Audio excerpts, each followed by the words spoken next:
నారాయణఖేడ్ నియోజకవర్గం అన్ని రంగాల్లో ముందుకు వెళుతోందని సంగారెడ్డి జిల్లా పాలనాధికారి హనుమంతరావు అన్నారు. మంగళవారం నారాయణఖేడ్ నియోజకవర్గంపై ఆర్డీఓ కార్యాలయంలో సమీక్షా సమావేశం నిర్వహించారు. ఈ సందర్భంగా ఆయన మాట్లాడుతూ ఖేడ్ నియోజకవర్గ అభివృద్ధికి 15 రోజులకోసారి రివ్యూ సమావేశం నిర్వహిస్తామన్నారు.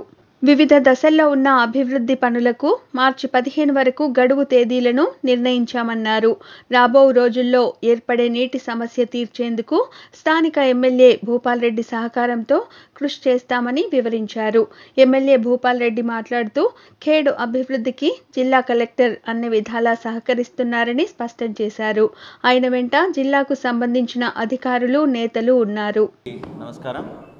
సంగారెడ్డి జిల్లా కలెక్టర్ హనుమంతరావు. ఈరోజు నేను గౌరవ శాసనసభ్యులు భూపాల్రెడ్డి గారు మరియు ఆర్డీఓ గారు అందరం కలిసి నారాయణఖేడ్ నియోజకవర్గంలో జరుగుతున్న అభివృద్ధి మరియు సంక్షేమ కార్యక్రమాల మీద పూర్తి స్థాయిలో సమీక్షా సమావేశం జరపడం జరిగింది. దానిలో భాగంగా ముఖ్యంగా పంచాయత్ రాజ్ డిపార్ట్మెంట్ సంబంధించినటువంటి చాలా వర్క్స్ రివ్యూ చేశాము. చాలా వరకు 70% పనులు పూర్తయ్యాయి. మిగతా 30% పనులు కూడా త్వరితగతిన పూర్తి చేయాలని వాళ్ళకి కట్ ఆఫ్ డేట్స్ ఇవ్వడం జరిగినాయి.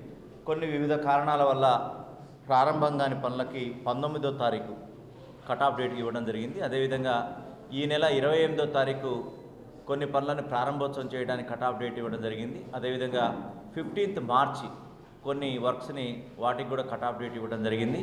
ఈ విధంగా తేదీల వారీగా వాళ్ళకి టార్గెట్ ఇస్తూ ఆ పనులను త్వరితగతిన పూర్తి చేసి ప్రజలకు అందించాలని చెప్పడం జరిగింది. ఇప్పటికే ఎన్నో బిల్డింగ్స్, ఎన్నో వర్క్స్ కూడా సీసీ రోడ్స్, డ్రైన్స్ అన్నీ కూడా నారాయణఖేడ్లో ఎప్పుడూ ఊహించని రీతిగా పనులన్నీ కూడా పూర్తయ్యాయి.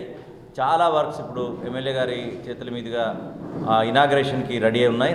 రానున్న రోజుల్లో ఫౌండేషన్స్ మరియు ఇనాగ్రేషన్స్కి ఎమ్మెల్యే గారు చేయబోతున్నారు. వాటిని కూడా ఇది 15 డేస్కి ఒకసారి సమావేశం వీలైతే నారాయణఖేడ్లో లేకపోతే సంగారెడ్డిలో అయినా సరే సమీక్షా సమావేశం నిర్వహిస్తూ వీటిని పూర్తి స్థాయిలో తొందరగా పూర్తయి ప్రజలకు అందుబాటులో ఉండే విధంగా చేయడం జరుగుతుంది. అదేవిధంగా అన్ని డిపార్ట్మెంట్స్, మిగతా డిపార్ట్మెంట్స్ సంబంధించి R&B డిపార్ట్మెంట్ సంబంధించి కూడా రివ్యూ చేయడం జరిగింది. దానిలో భాగంగా కొంత భూసేకరణకు సంబంధించి ఒక 40 ఎకరాల పెండింగ్ని కూడా ఆర్డీఓ గారి సమక్షంలో తొందరగా పూర్తి చేయాలని చెప్పడం జరిగింది. ముఖ్యంగా మనకి EWIDC కింద కూడా కొన్ని వర్క్స్ ఉన్నాయి. అవి కూడా పూర్తి చేయాలని, మనకి 2 నెలల్లో పూర్తి చేయాలని వారికి ఆదేశాలు ఇచ్చి ఉన్నాము. అది కాకుండా మనకి హాస్పిటల్కి సంబంధించి సబ్ సెంటర్స్ కూడా 7 వరకు ఇనాగ్రేషన్కి సిద్ధంగా ఉన్నాయి. అవి ఎమ్మెల్యే గారి త్వరలో వాటిని చేయడానికి రెడీ అవుతున్నారు. ఇంకా ఒక్కటి మాత్రం మనకు MCH సంబంధించినటువంటి ఏదైతే ఉందో ఆ వర్క్ని మనం త్వరితగతిన పూర్తి చేయాలని కూడా ఆదేశాలు ఇవ్వడం జరిగింది. అది కాకుండా మనకి ట్రైబల్ వెల్ఫేర్ డిపార్ట్మెంట్ సంబంధించి మన గురుకులాలు ఏవైతే ఉన్నాయో సుమారు 5 గురుకులాల్లో 4 గురుకులాలు కూడా మనకి అకాడమిక్ ఇయర్ స్టార్టింగ్ కల్లా మేలో అందిస్తామని వాళ్ళు చెప్పడం జరిగింది.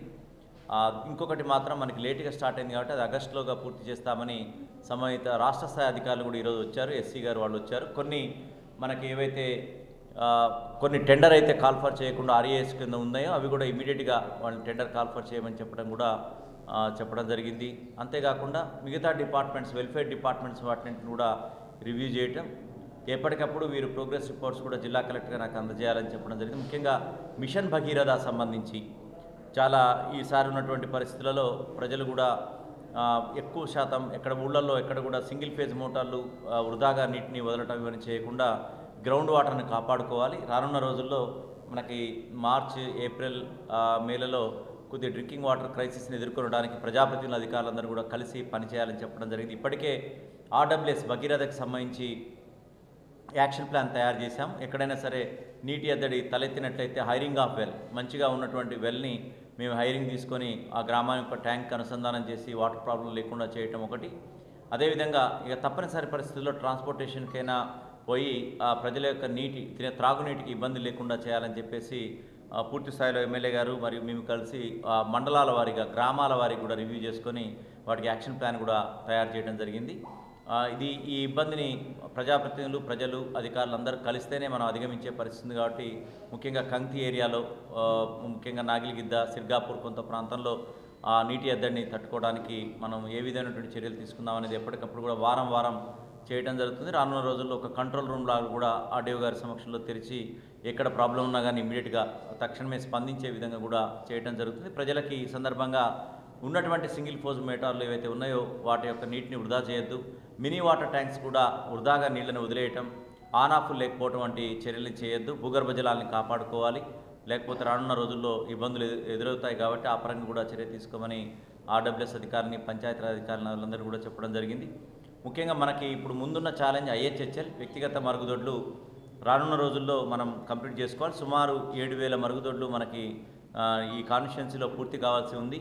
సంగారెడ్డి జిల్లా 100% మరుగుదొడ్ల నిర్మాణంలో ముందుండాలంటే, సాధించాలంటే నారాయణఖేడ్ వాసులందరూ కూడా, మిగిలిన వాళ్ళు ఎవరైతే ఉన్నారో ఈ 7,282 మరుగుదొడ్లను కట్టుకున్నట్లయితే మనం ఆ యొక్క దాన్ని సాధించే పరిస్థితి ఉంది. త్వరలోనే దీనికి యాక్షన్ ప్లాన్ కూడా చేస్తాము. ప్రజాప్రతినిధులు, ఎమ్మెల్యే గారు, ఇతర అందరినీ కలుపుకొని పోయి ఆ గ్రామాల్లో ఎక్కడైతే మిగిలిపోయిందో అక్కడ ఒక యుద్ధ ప్రాతిపదికన వాటిని కంప్లీట్ చేయడానికి కూడా త్వరలో రావడం జరుగుతుంది. మళ్ళొకసారి మీటింగ్లో అవసరమైతే జిల్లా అధికారిని ఒక గ్రామానికి వాళ్ళని అడాప్షన్ చేసేసి అతి తక్కువ సమయంలో దాన్ని కట్టించేందుకు కూడా ప్రయత్నాలు చేయడం జరుగుతుంది.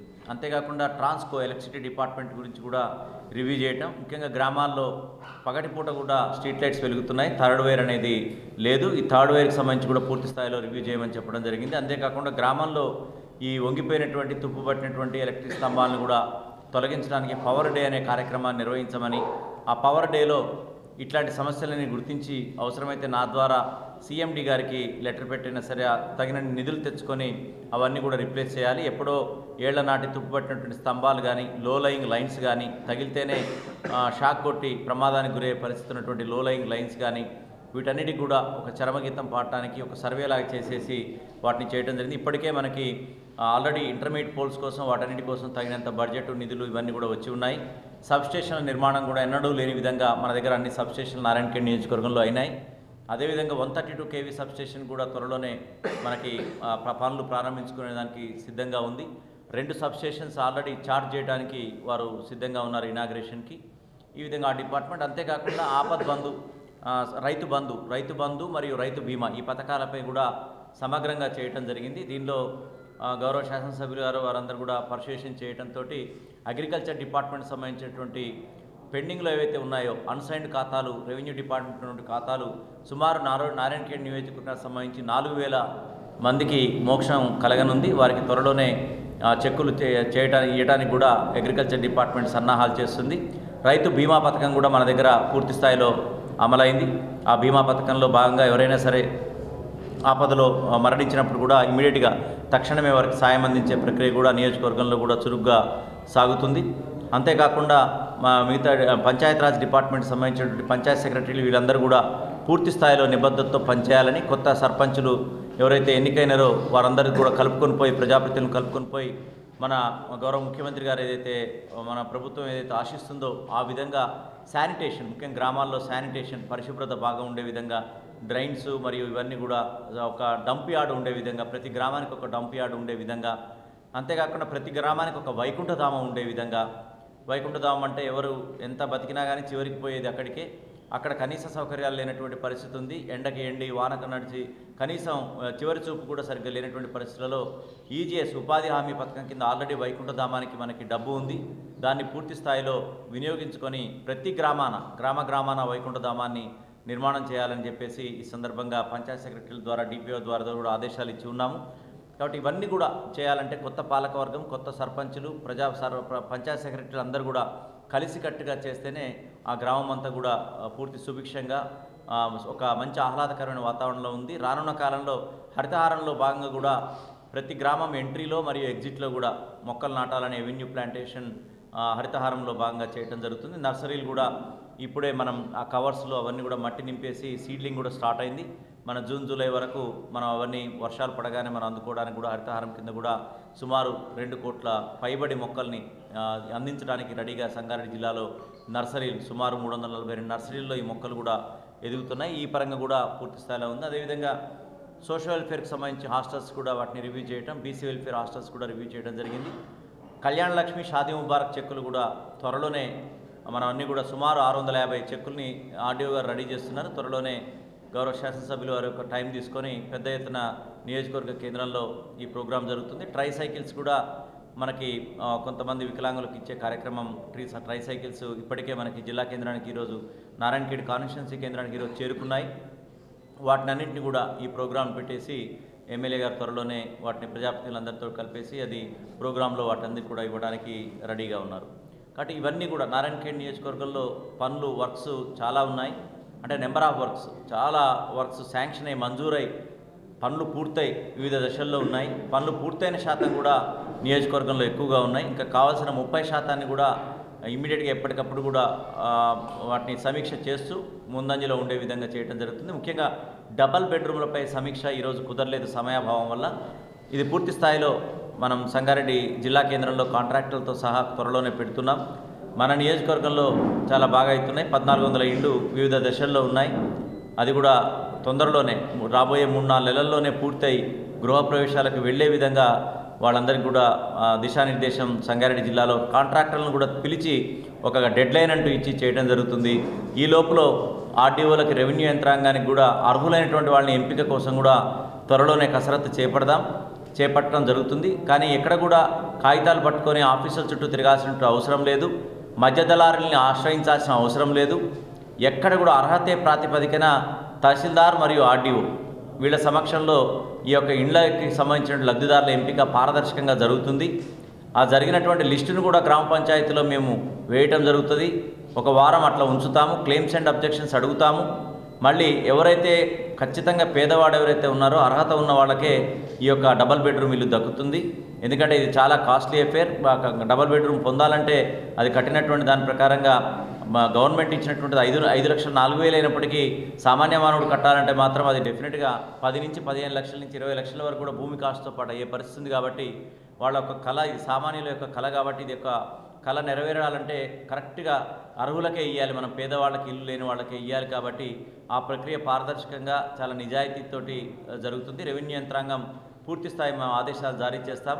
దాని ప్రకారంగా డబుల్ బెడ్రూమ్లు కూడా త్వరలోనే మనం ఇనాగ్రేషన్ చేసుకోవడానికి కూడా సిద్ధంగా ఉండడం జరుగుతుంది. మిగతా అన్ని డిపార్ట్మెంట్స్ కూడా రివ్యూ చేశాం. ఇదే పద్ధతిన నారాయణఖేడ్ నియోజకవర్గాన్ని మొదలుపెట్టుకొని మిగతా నియోజకవర్గాలు కూడా రివ్యూ చేసి ఒక అవగాహనకు వచ్చి ఏ విధమైనటువంటి ఎక్కడ పరిస్థితి అనేది చేయడం జరుగుతుంది. అంతేకాకుండా మన దగ్గర ప్రత్యేకత ఏంటంటే నారాయణఖేడ్ నియోజకవర్గంలో 8 చెరువులు మంజూరైనాయి, కొత్త చెరువులు.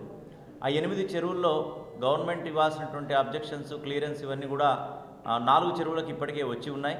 ఆ 4 చెరువులు కూడా సర్వే చేయాలి. భూసేకరణకి డబ్బు కూడా మన దగ్గర ఉంది. సర్వే కోసం ప్రత్యేక బృందాన్ని నియమించాం. ఆర్డీఓ వారి యొక్క నేతృత్వంలో డిప్యూటీ ఇన్స్పెక్టర్ ఆఫ్ సర్వేర్ యొక్క ఆధ్వర్యంలో ఒక 4 మండల్ సర్వేయర్స్ పనిచేసి రేపటి నుంచే వారు సర్వే చేయటం మొదలుపెట్టి భూసేకరణ కింద భూమిని తీసుకొని చెరువులు అనేది తవ్వటం స్టార్ట్ అవుతుంది. చెరువుల నిర్మాణం స్టార్ట్ అవుతుంది. రాబోయే తరాలకు కానీ రాబోయే కాలానికి కానీ నిజమైనటువంటి ఆస్తి ఇదే. ఎందుకంటే రేపు కాళేశ్వరంలో చెరువులు నింపినట్టయితే భూగర్భ జలాలు కానీ అవి కానీ నిండేటటువంటి అవకాశం ఉంది. ఇంతేకాకుండా ఇప్పుడే ఎమ్మెల్యే గారు చెప్పడం ఇంకొక 12 చెరువులు కూడా కొత్త చెరువులకు ప్రతిపాదనలు సిద్ధం చేశారు. అవి కూడా వివిధ దశల్లో ప్రతిపాదనలను కూడా సిద్ధంగా ఉన్నాయి.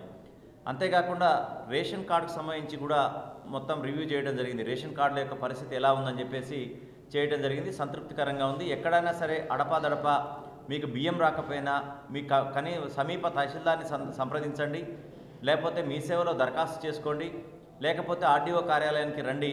డెఫినెట్గా దానికి ఒక కోటా అంటూ లేదు. మీరు అర్హులై ఉండి మీ యొక్క బియ్యం రాకుండా, రేషన్ రాకుండా, మీ కార్డు కనుక లేకుండా అకారణంగా కొట్టివేస్తే పునరుద్ధరించడానికి మాకు వెసులుబాటు ఉంది, చేయడం జరుగుతుంది. దానికి ఎవరు కూడా ఇబ్బంది పడాల్సిన అవసరం లేదు. అదేవిధంగా పెన్షన్లకు సంబంధించి కూడా పూర్తి స్థాయిలో ఈరోజు రివ్యూ చేయడం జరిగింది. అన్ని రకాల పెన్షన్స్ సవ్యంగా గ్రామాల్లో అందుతున్నట్టు సమాచారం. ఎక్కడైనా సరే అర్హులై ఉండి వృద్ధాప్య పెన్షన్ కొత్త గైడ్లైన్స్ ప్రకారం కూడా ఏప్రిల్ మే కల్లా సిద్ధం చేయడానికి కూడా గవర్నమెంట్ అడిగిన నివేదికలన్నీ కూడా మనం జిల్లా నుంచి ఇప్పటికే ఇచ్చి ఉన్నాము. మరి ఇంకా ఎక్కడైనా సరే వృద్ధాప్య పెన్షన్ కానీ విడో పెన్షన్ కానీ ఎక్కడైనా సరే తప్పిపోయినట్లయితే మీ ఎంపీడీఓకి కానీ లేకపోతే మీ ఆర్డీఓకి కానీ మీరు సమర్పించినట్లయితే డెఫినెట్గా ఎంక్వైరీ చేసి ఒంటరి మహిళ పెన్షన్ కానీ ఎక్కడ కానీ ఉన్నట్లయితే డెఫినెట్గా అది ఇవ్వడానికి కూడా దానికి ఒక లిమిట్ అంటూ లేదు. అర్హులైతే ఇవ్వడానికి అవకాశం ఉంది.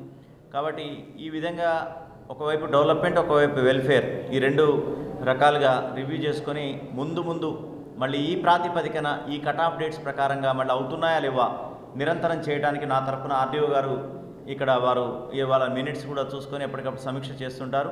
మరి రానున్న 15 రోజుల్లో మళ్ళీ నారాయణఖేడ్లో కానీ సంగారెడ్డిలో కానీ మరి ఒక విస్తృత సమావేశం ఏర్పాటు చేసి పూర్తి స్థాయిలో దీన్ని మళ్ళీ ఏ మేరకు ఈ పనులు ప్రోగ్రెస్లో ఉన్నాయని వారిని అడిగి తెలుసుకొని ఏమైనా ఇబ్బందులు ఉన్నా కానీ అధిగమించేందుకు ప్రణాళిక సిద్ధం చేసుకుని పూర్తి చేయడానికి అన్ని ప్రయత్నాలు చేస్తున్నాం. Thank you. నియోజకవర్గాలు 4000 ఖాతాలు పెండింగ్ ఉన్నాయి అంటారు కదా, ఇప్పుడు వాళ్ళకి చెక్కులు ఇస్తారా, మళ్ళీ వాళ్ళ ఖాతాలోనే అమౌంట్ ఇస్తారా? 4000 ఖాతాలకి అకౌంట్లోనే ట్రాన్స్ఫర్ చేస్తాం. అంటే ఇప్పుడు రెవెన్యూ డిపార్ట్మెంట్లో అవి 1Bలో ధరణి వెబ్సైట్లో వాళ్ళ ఖాతాలు కనిపించట్లేదు. ఇప్పుడు అవే కదా సాల్వ్ అయింది. అవి అన్సైన్డ్ ఖాతాలన్నీ కూడా ఇప్పుడు క్లియర్ అయినాయి, నిన్న క్లియర్ అయినాయి. వాటి పెండింగ్లో ఉన్నాయని కూడా ఇప్పుడు క్లియర్ అయిపోతాయి మొత్తం. ఈ కుకింగ్ సిస్టమ్ ఎత్తిగా చెక్కులు ఇస్తారా? గౌరవనీయులు కలెక్టర్ గారు, ఆర్డీఓ గారు, మరి జిల్లా అధికారులందరూ కూడా ఈరోజు కలెక్టర్ గారికి నేను విజ్ఞప్తి చేయగానే మా నారాయణఖేడ్ పైన ప్రత్యేక శ్రద్ధ గురించి ఈరోజు నారాయణఖేడ్కి వచ్చేసి నారాయణఖేడ్లో రివ్యూ కండక్ట్ చేయడం, దాంట్లో అన్ని డిపార్ట్మెంట్స్ మీద కూడా టోటల్గా రివ్యూ చేయడం, మరి అన్నిటికీ టార్గెట్స్ పెట్టడం, తద్వారా మన డెవలప్మెంట్ కూడా బాగా స్పీడ్ అయ్యే అవకాశం ఉంది. మరి వారికి ప్రత్యేక ధన్యవాదాలు. అన్ని డిపార్ట్మెంట్లలో కూడా మనం మాట్లాడడం జరిగింది. ఇంచుమించుగా టోటల్గా ఏ డిపార్ట్మెంట్ కూడా వదలకుండా అన్ని డిపార్ట్మెంట్స్ మాట్లాడడం జరిగింది. త్వరలోనే ఇంకా ఈ రకంగా చేయడం మూలంగా నారాయణఖేడ్ డెవలప్మెంట్ ఇంకా బాగా ఫాస్ట్గా ముందుకు పోతుంది. మరి కలెక్టర్ గారు సహకారం ఇలానే కొనసాగితే మరి నారాయణఖేడ్ని మంచి కాన్సెన్స్, బాగా డెవలప్ అయిన కాన్సెన్స్లకు దగ్గరగా తీసుకుపోవడానికి నాకు ఇంకా అవకాశాలు ఎక్కువ ఉంటాయి. అదే ఇరిగేషన్లో కానీ, మిషన్ భాగీరథ కానీ, మెడికల్ డిపార్ట్మెంట్స్లో కానీ, ఎడ్యుకేషన్ డిపార్ట్మెంట్స్లో కానీ ఏమేమి మొత్తం లొసుగులు ఉన్నాయో అవన్నీ కూడా కనుక్కొని అవన్నీ కూడా అధిగమించడానికి మరి కలెక్టర్ గారు కూడా ఆదేశాలు జారీ చేశారు. చాలా సంతోషమైన విషయం. మళ్ళీ ఎప్పటికీ కలెక్టర్ గారి సహకారం ఇలానే కొనసాగాలని చెప్పేసి వారికి విజ్ఞప్తి చేస్తూ సెలవు తీసుకుంటాను. Hi, this is Swati Dikshit. Please subscribe to SKS Fly TV.